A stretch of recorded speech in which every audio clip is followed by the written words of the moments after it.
All right, please excuse my redness. I'm a little sick. I just finished the Ragnarok show on Netflix. Also, I'm not wearing my glasses because of the glare. I hate the glare. So, okay. So, spoiler alert for the ending of Ragnarok. This is like a breakdown review of the whole thing. I love the show. I absolutely loved the show. I thought it was great. A lot of scenes and things like I love a show that you can predict where it's going to go and it meets that expectation.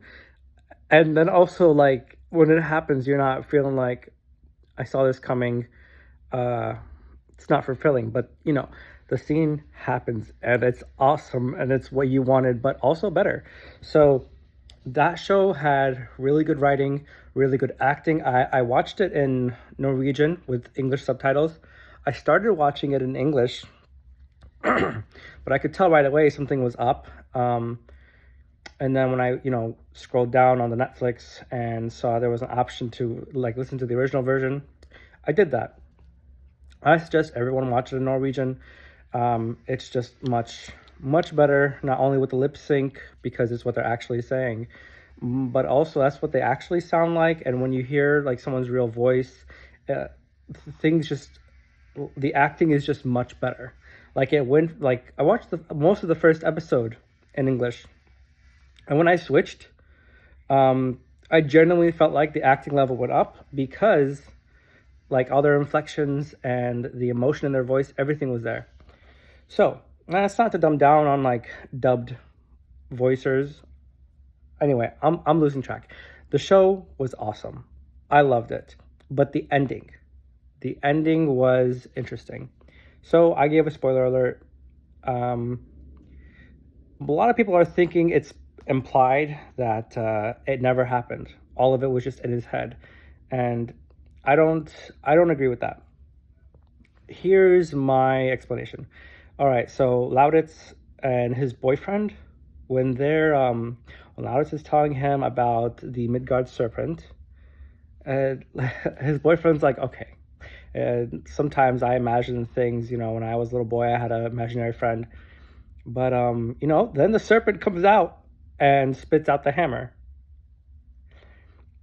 Okay, so if it was all in Magna's head, wouldn't all that be in? Wouldn't that have not happened? I got to thinking that, right? I got to thinking, all right, if it's all in Magna's head and he's not just like imagining his situations, like when he killed Vladimir, I think that's how you say his name. When he killed Lauritz's dad, um, like everyone knows that he killed him. Everyone involved knows that Magna killed him. Okay, so if he didn't, if he wasn't a giant and didn't turn to sand, then that funeral was real and he actually did get buried. I think it's interesting how some of the scenes, like when they're around normal people and they act all normal, some of the scenes are like all those scenes, honestly, are very, they can get away with the whole, it was all in his head. They allow that thought, that like plot twist to play out. But what doesn't add up is the fact that if Magna was delusional in the show, then everyone was delusional. Everyone involved, including Vladimir and Ren and Saxa and Fjord. I think that's how you say his name. Like they were all delusional. And when Lauditz ate that heart and experienced that, and when he injected himself with Odin's blood, all that stuff, like they were all delusional. That's not the ending. The ending isn't that none of it was real. The ending where he's in his graduation, he's seeing things play out. That's him letting go of the fight and letting go of the war. When he puts the hammer down, like in the alternate timeline, I guess that could have happened. When he puts his hammer down and kneels before, I don't remember her name. I don't. When he kneels before his girlfriend, and she takes his hands and he hugs her and everything. That's him just letting go. because, that whole episode, he was, you know, even though they avoided the war, he still wanted to fight. But that was the hammer. That was the hammer that still wanted to fight, and the hammer showing him everything that could have happened. Because even though he would have lost everyone, he would have lost everyone until it was just him and Lauditz and the serpent, and then he would have eventually died. The hammer wanted the war because the hammer wants to be used.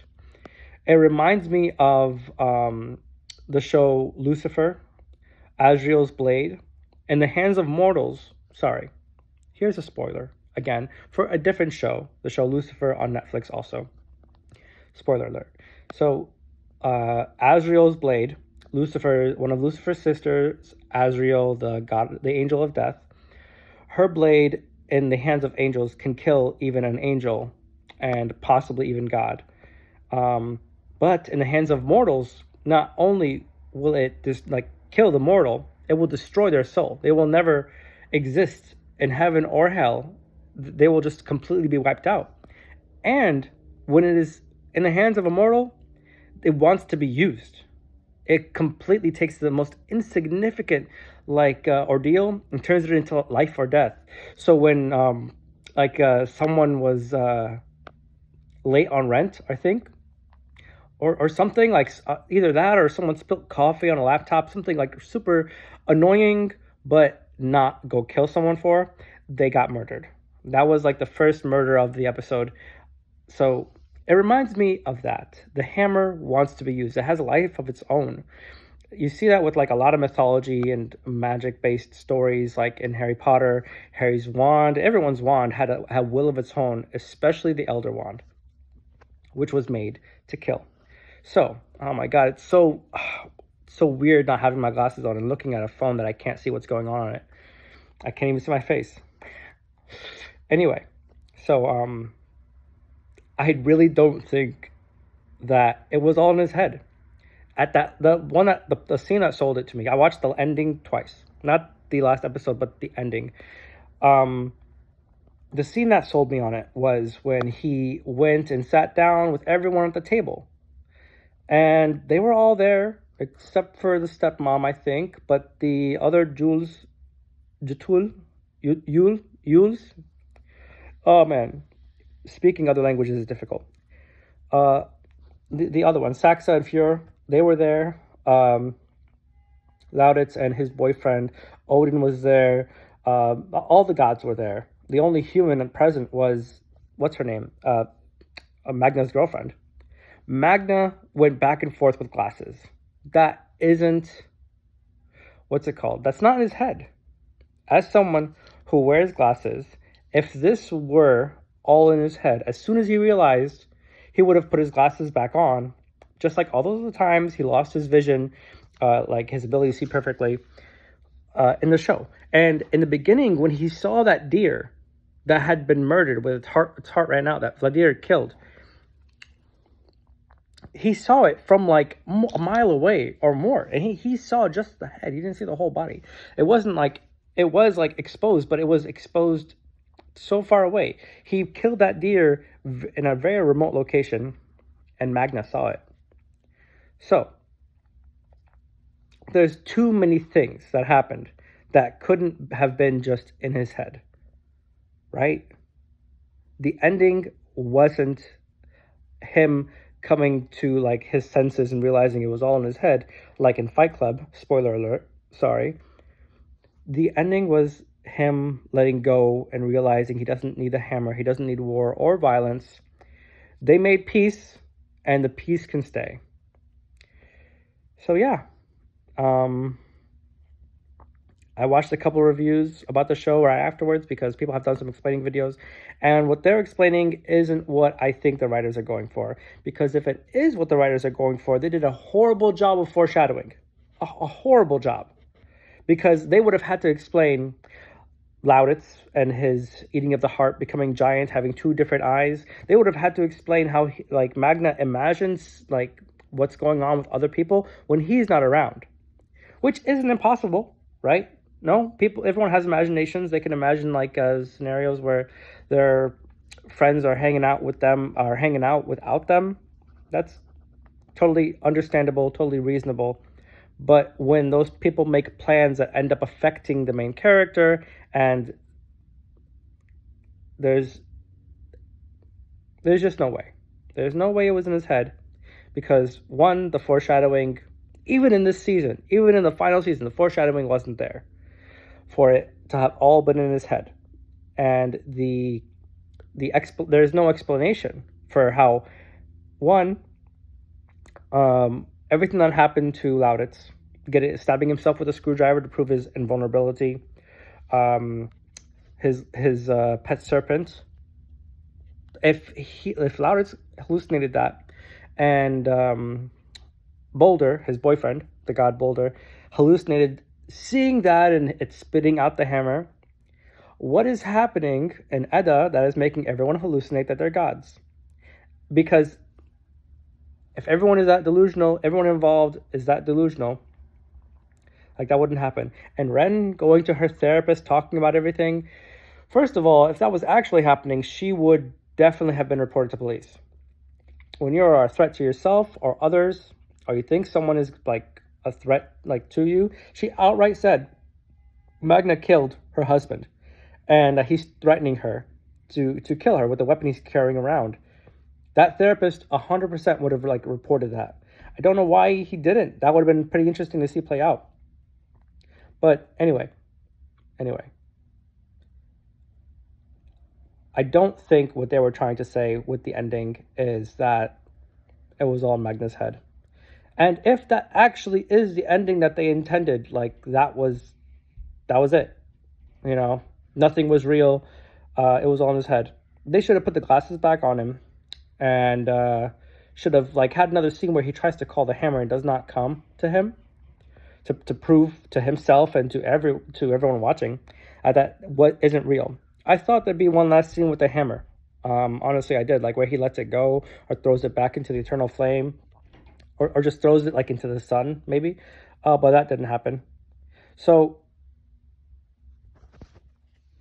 I really think that the ending signifies that he's just done with the war. He's done with it. The fight, the need to fight is over. There are like literally 3 giants left, 1 half giant, and there's all these gods, and they've accepted peace, and they're ready to just like live in peace. So the story's over, and there's no need to fight, and he just had to let go of the hammer. That's what I think happened. And if that is not the ending that the writers intended, they did a horrible job. Absolutely horrible job of portraying that and getting that conveyed. They could have at least put some more work in the last season. Last few episodes, even.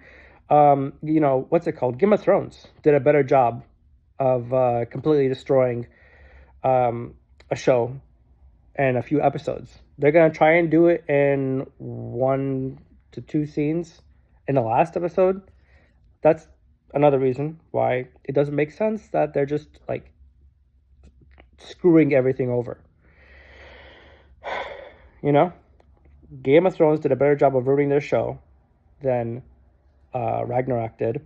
And I don't think Ragnarok meant to ruin the show. I think everyone is misinterpreting that scene. This has been a very long-winded video. I had to look and see how much time I'm recording. I can't see it from here. Now I can. 13:51. All right. That's the end of the video. Sorry for the long rant. But I just wanted to put my opinion out there. I really think that this was a great show. I wish it would have had a different ending, but I'm happy with it. We got to see the last battle. If it would have played out, we got to see how it would have been, and it was pretty cool. The fight with the serpent was not great. There wasn't as much lightning in season 3 as there was in season 1. I would have loved way more lightning effects and Thor fighting with lightning, maybe like purple lightning or green lightning. That's not like canon to Thor. I don't know Norse mythology, but they could have done a lot more interesting things with his character. And Freya's character would have been nice to see her do more. Looking into the future was nice, but that stuff never happened. So it would be nice to have her show a future that actually did go about. And also, Magna saw Isilda's ghost at the end. If he wasn't a god, he wouldn't have seen a ghost.